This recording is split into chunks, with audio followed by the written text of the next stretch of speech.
Assalamualaikum warahmatullahi wabarakatuh. Selamat siang sahabat Restu Jangkrik Lebak dimanapun sahabatku berada.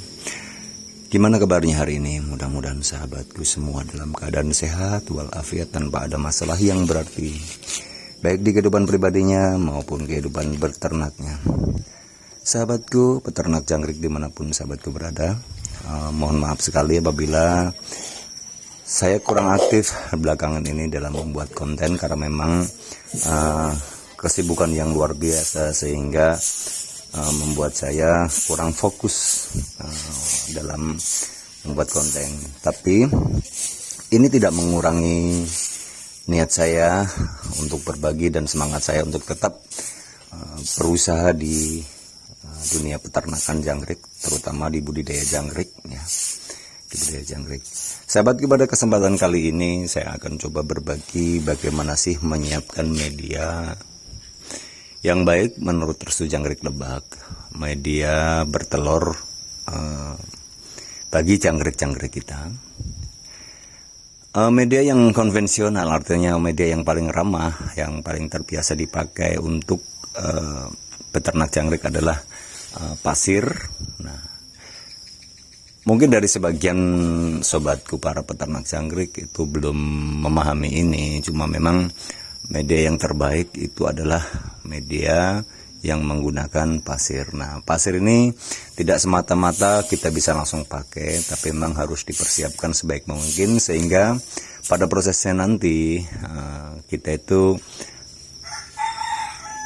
akan melakukan atau akan mendapatkan SOP atau standar operasional prosedur yang lebih mudah sehingga produk yang dihasilkan nanti bisa lebih baik, bisa lebih bermutu. Terus jangkrik yang kita bibitkan itu juga mendapat kenyamanan dalam bertelur. Nah, pertama sekali kalau Restu Jangkrik Lebak itu menyaring pasirnya dulu, itu biar memang nanti lebih mudah bagi kita untuk memisahkan dan lebih mudah bagi jangkrik itu untuk menaruh telur-telurnya di media pasir tersebut.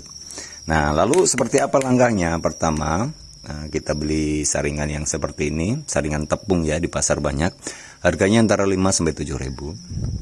Lalu kita siapkan pasir kering. Ukurannya mangkok seperti ini ya, mangkok diameter 10 cm, jadi biar pas. Seperti ini, lalu kita ayak, kita ayak untuk kita ambil yang halusnya saja. Ini fungsinya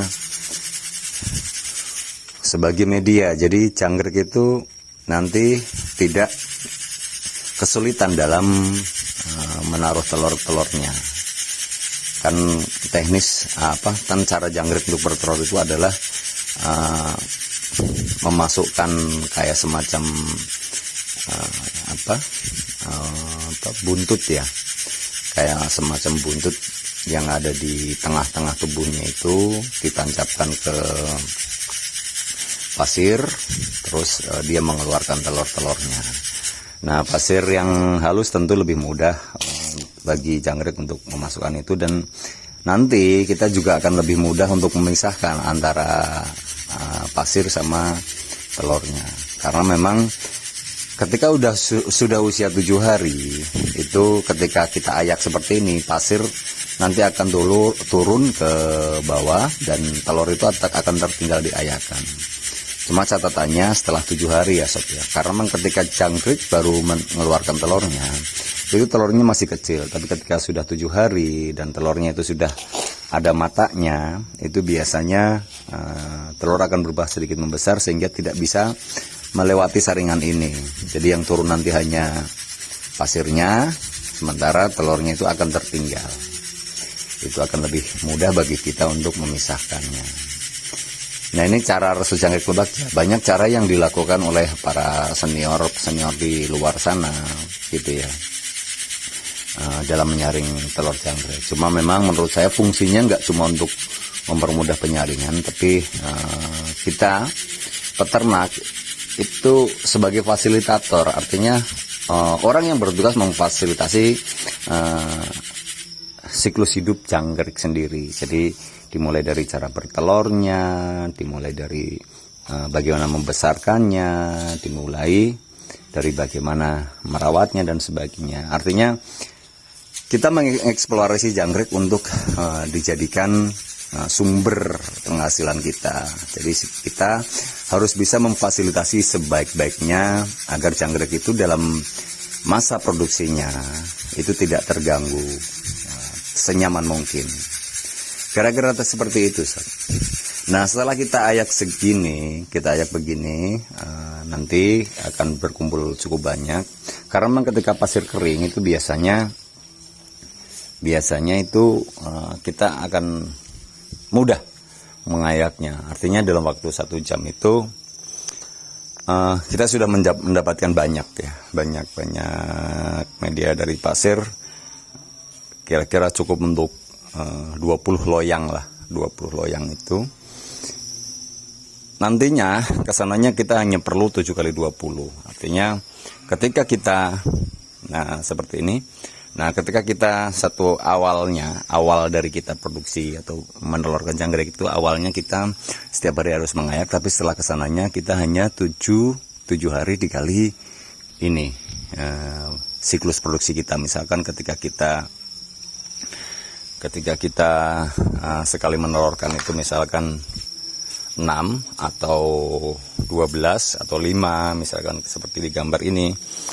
Sobatku hanya perlu 7 kali 5, 35 loyang pasir halus. 8 kali 5 loyang, atau 8 kali 6, atau 8 dikali 1 kali produksi sobatku. Misalkan sobatku menelurkan jangkriknya itu misalkan 2 kotak seperti ini, 2 kotak. Sobatku berarti perlu 12 kali 7 berarti sekitar 90 atau 100 loyang. Jadi sobatku hanya memerlukan pasir 100 loyang. Nanti kesananya pasir itu akan kita pakai lagi seperti ini. Nah, biasanya setelah bertelur 2 hari maksimal ada di loyang tersebut, kita pindahkan ke tumpukan telurnya itu ke dalam karung. Nah, nanti ini mempermudah bagi kita untuk membuat jadwal, misalkan urutan pertama nomor 1, atau kita bisa tulis nomor 1, nomor 2 sampai 7, berarti yang nomor 1-nya nanti kita ayak seperti itu sob. Nah, ini kita bisa lihat ini telur yang sudah usia 5 hari. Nah, udah usia 5 hari.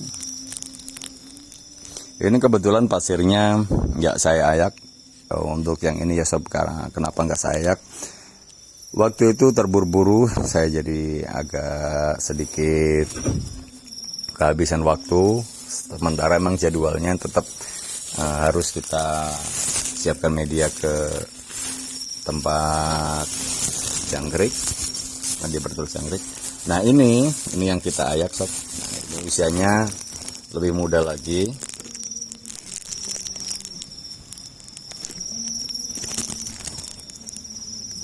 Nah, ini usia jangkrik usia telurnya kira-kira 6 hari. Besok pagi ini kita ayak sob. Nah, hasil dari ayakan ini pasirnya bisa kita manfaatkan untuk jadi media lagi. Seperti itu sob. Lalu langkah selanjutnya apa? Sahabatku, ketika kita sudah mendapatkan pasir halus hasil dari ayakan, kita basahi sampai kadar airnya itu 65% itu dicirikan dengan emang ketika kita remas itu memang bekas remasannya itu tidak terlalu basah. Ini menandakan kadar airnya 65%. Pokoknya kita remas itu begini, itu nggak keluar air dan bekasnya nggak terlalu basah. Artinya nggak terlalu basah seperti ini. Ini 65% ini posisi yang paling ideal ketika menjadi media telur jangkrik. Jadi jangkrik itu suka banget. Nah, ini video saya putus dulu, nanti akan saya pasang di tempat penetasannya, nanti akan saya sambung lagi. Baik sahabatku, saya lanjutkan. Nah, ini kondisi setelah kita taruh media yang baru sekitar 1 jam yang lalu ya sob ya. Nah, ini jangkrik sudah mulai berada di tempat pakan, berada di tempat minumnya, dan sebagian juga sudah mulai naik ke media pasir untuk bertelur. Jadi Seperti ini sob, artinya ketika kita mau mengganti media untuk bertelur jangkrik, kita sekaligus membersihkan kandangnya, sekaligus menambah pakannya, sekaligus untuk menambah minumnya. Jadi kondisi kandang jangkrik itu tetap selalu dalam kondisi yang baik, bersih, terjaga sanitasinya, terjaga kesehatannya gitu, jadi tidak kekurangan pakan dan minum sehingga proses produksi jangkrik itu akan berjalan lancar. Nah, kita akan zoom, kita lihat penampakannya dari dekat.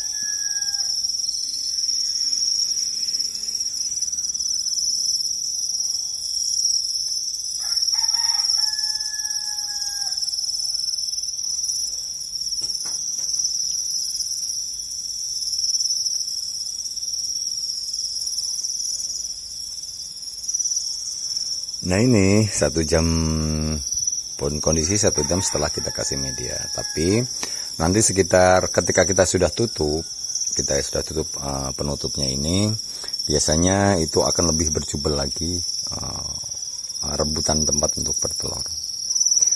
Kira-kira seperti itu. Nah, ini yang sebelahnya, ini yang lebih baru, jadi artinya lebih baru kita taruh. Yang belakangan ini juga sudah mulai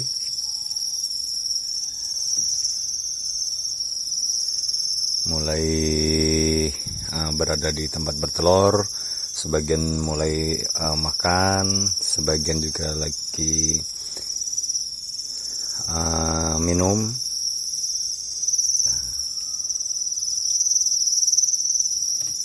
Saya menggunakan pelepah batang pohon pisang untuk minum jangkrik ya sob. Jadi siklus ini saya full, tidak menggunakan yang lain, hanya menggunakan batang pohon pisang, tidak dicampur hijauan yang lain.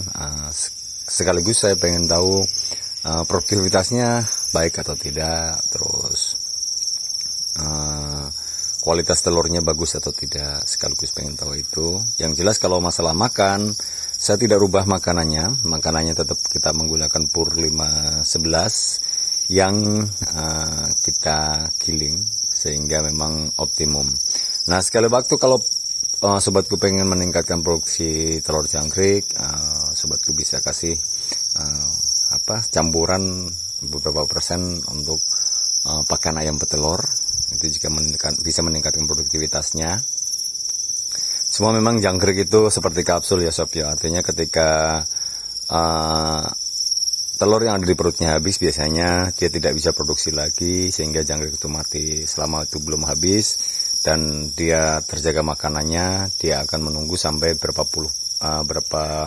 sebagian besar telur yang di perutnya itu keluar, baru jangkrik itu akan mati. Jadi itu mah situasional, tergantung kesiapan sobatku semua. Ketika memang telur dirasa produksinya cukup, bisa diayun, misalkan kebutuhan telurnya hanya satu hari misalkan 1 kilo untuk seluruh kandang yang mau diisinya, ya tinggal disesuaikan saja. Biasanya untuk referensi ya sob ya.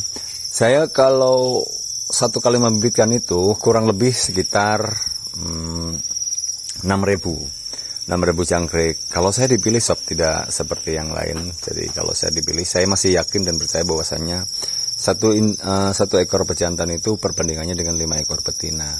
Jadi memang itu perkawinan yang ideal, tidak banyak berantem. Jadi jangkrik itu fokus sama kawin dan bertelurnya. Jadi saya tidak membesarkan telur itu dari kecil, dari misalkan satu box untuk ukuran 5 kilo atau 7 kilo itu misalkan kita menetaskan 0,7 on atau 70 gram telur, terus dipiara sampai besar, terus setelah besar nanti kita jadikan indukan. Tidak seperti itu. Saya pilih setelah fase terakhir atau jangkrik itu kita buat sampai berbulu, kita pilih setiap 1 ekor jantan 5 ekor betina. Jadi agak sedikit lebih repot, tapi menurut saya itu yang paling efektif buat saya gitu ya. Itu yang paling efektif buat saya. Demikian kiranya ya sob ya. Oh iya sebentar. Nah, ini telur yang habis kita angkat. Seperti ini kondisinya. Jadi kondisinya pasir itu sudah, permukaannya itu sudah agak sedikit kering gitu ya, tapi di bawahnya masih lembab, di tempat telurnya itu masih lembab. Ini kondisinya seperti ini. Nah sobat bisa lihat, ini saya angkatnya setiap 2 hari sekali sob. Jadi saya harapannya ketika menetaskan itu umurnya tidak terlalu jauh atau seragam. Nah ini telur yang baru ngangkat, kondisinya seperti itu. Nah setiap kali ngangkat untuk 2 box itu saya bisa menghasilkan telur kurang lebih sekitar 1 kilo, kurang lebih kisaran itu. Jadi kebutuhan saya 1 hari sementara ini cuma 1 kilo. Jadi 1 kilo telur itu cukup untuk kebutuhan saya pribadi. Nah, ini telur yang baru ngangkat biasanya akan kita masukkan karung seperti ini sob. Nah, kita masukkan karung seperti ini untuk kita tunggu sampai 7 hari. Setelah 7 hari baru kita ayak.